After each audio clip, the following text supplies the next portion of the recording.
Now at 10, this is Fox 61, Connecticut's news station. Right now at 10:53, we begin with the forecast. It's not every night that we have a hurricane hovering off the coast. Thankfully, Hurricane Erin won't make landfall, but she is whipping up the waters up and down the East Coast. And take a look at the water off the coast of Montauk, New York tonight. You can see rough seas and big waves, but thankfully Long Island is acting as a barrier blocking us from the worst of this hurricane. Still, you have to be careful if you're on the shoreline because it could flood low-lying areas hugging the Sound.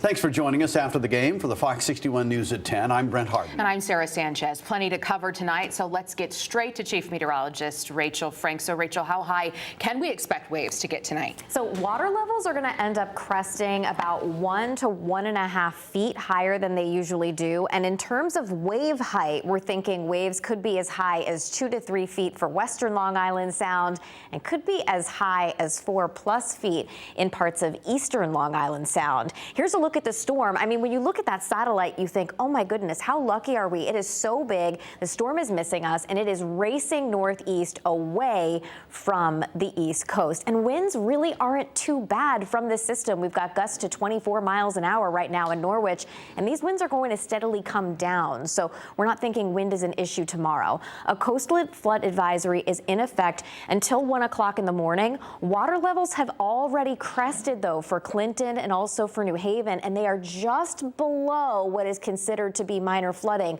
So that is good news. But in Bridgeport, water levels are now just above what is considered to be minor flooding. So along the shoreline in Fairfield County especially, there may be areas that you typically park your car in that can sometimes flood. I would make sure you move your car to another area if you haven't done so already, and make sure that you're not driving through any water-covered roads. There is a coastal flood advisory again in effect for tomorrow night, just for Fairfield County, but not for the remainder of the shoreline.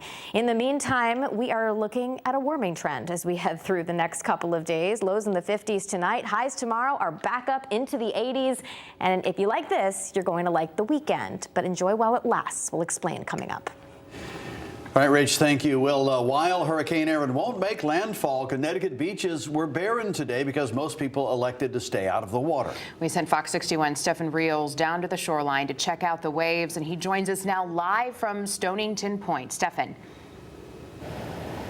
Hey, Sarah, Brett. Okay, so let's get into it. The big question, were these tides as turbulent as Rachel said? And I can answer yes. It was very gnarly, if you can believe that. That's the best adjective I can say, because they got a couple of feet in the air while we were parked along this nice little gravel path. They even dislodged a little bit of seaweed. That part of it, I will say, hit my car, so we'll get rid of that. But people wanted to take advantage of this, and you're about to see it in a moment to see what Hurricane Erin had to offer. While the waves may be choppy, conditions couldn't be better here at East Lawn in Stonington. They're splashing over the rocks. As visitors like the Wolfgang Wolfpack take in the summer memories from the extra high water. We've been tracking the hurricane all week to see when it was going to be optimal, and it happened to come on our daughter's birthday. And this is great because we're not in danger from the hurricane, and it's bright and sunny out, but we still get to experience the beautiful waves. It's been the safer version of what some have seen from Hurricane Erin. Along the East Coast, the tumultuous tides have left their mark. Ferry operations from New London to Block Island have been paused through Friday, while safety groups like the Zach Foundation warn swimmers to be wary of rip currents along the Atlantic. So a rip current is when the water conditions create a vacuum of sorts where the water is pulling you away from the shore. How dangerous can these rip currents be? Rip currents are incredibly dangerous. We have seen hundreds of rescues up and down the East Coast, not only related to Hurricane Erin, but related to rip currents that are existing just generally in the ocean. And so that's why it's important you check your local weather conditions, you talk to your lifeguard, you look for those flags, and you only swim if a lifeguard is present. And like she said earlier, these rip currents can exist other times outside of Hurricane Erin, so we want to make sure our viewers are prepared just in case they find themselves enveloped in one. So if that happens, what you're going to want to do is flip over and float until help arrives. Just stay calm. That's going to do you the most good. But if you want to try and get back to shore, you're going to want to swim parallel to the shoreline. Try to see if you can get closer that way. But again, floating on your back till help arrives is always a good option. And like she said, make sure you do it when a lifeguard is around so they can help you when you need it. But for now, live in Stonington, Stephen Reels, Fox 61.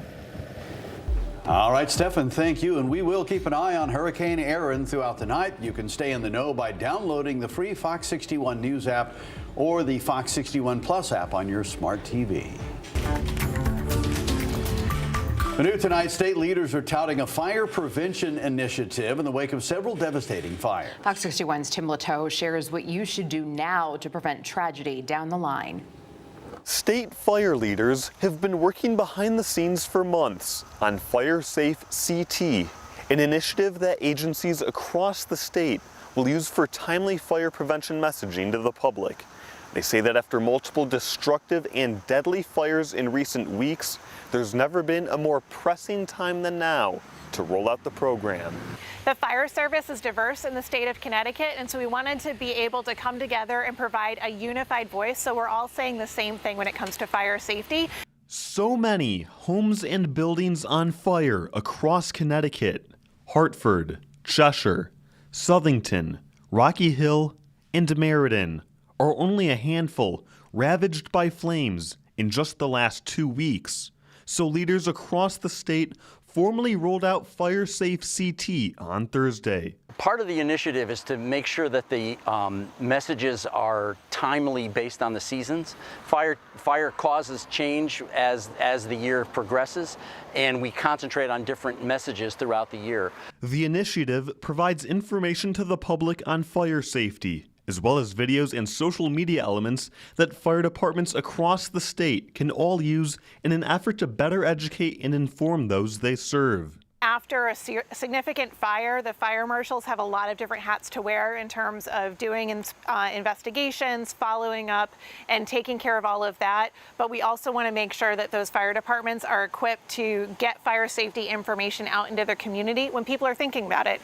Over the past few decades, fire safety education has improved in schools, but state fire leaders have found that it typically stops there.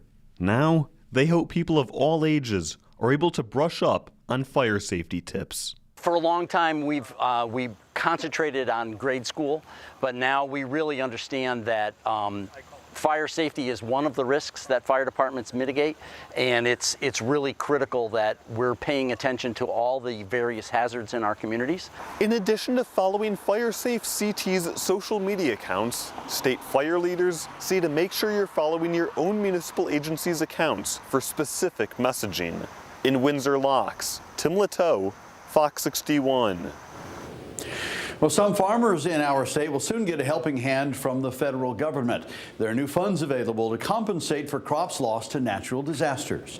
Fox 61's Kay Pattyfoot talked to one farmer who's been very outspoken about this issue and even drove a tractor down to Washington, D.C. to get answers. It's been a difficult few years for Connecticut farmers. Extreme weather has fueled crop losses, but now there are new funds to get them some relief. I thought we were only going to get about 25, 30, 35 million was probably the most we were going to get. But to get that kind of money was pretty exciting. Connecticut received $53 million through the American Relief Act to eligible states for weather-related losses in 2023 and 2024. Some of the money that I lost last year was my own money, but in order to be able to start this year, I had to borrow some money. So it's going to help pay off that money that I had to borrow to start and hopefully give me back the money that I had starting year 24. William Della Camera was one of the many farmers last year whose crops were damaged by hail. Last year, I lost 12 acres of tomatoes in 13 minutes to hail. This time last year, which they were all just getting ready to really be harvested, and it was a major blow. I lost, 20-something acres of corn, 12 acres of tomatoes, 4 acres of eggplant, 4 acres of green bell peppers. It's a lot. A little over a year ago today, he demanded answers about compensation from Senator Blumenthal. To pull up your bootstraps and find me $150,000. And today he's got them. He's been farming his whole life and says weather-related losses hurt farms. All the farms in the state of Connecticut that were hurt, whether it was 23 in the floods, whether it was 24 with me with the hail, 24 had some other floods, you know, wet weather, we might have had freezing and all this stuff that, you know, might just be a minute disaster, but in the overall picture, some of the producers really need this help, and I'm excited that the money's here, and I just hope that the state could work on getting it out as fast as they can. Della Camera tells me it will be some time before farmers such as himself see the money, but he's hoping it's distributed by October. In Northford, Kate Pattyfoot, Fox 61. This week, neighbors in Waterbury's Willow Hillside neighborhood have noticed more police presence and a mobile command unit. It's parked on the corner of Hillside Avenue and Willow Street in a mini-mart parking lot. Celine Arif has reaction from people who live in the area. It hasn't even been 2 months since a 17-year-old girl was shot and killed here on Willow Street. It's where you'll find this memorial loved one set up for Charisma Fox. And neighbors I spoke with say, as sad as this shooting is, violence isn't unusual here. It's the norm.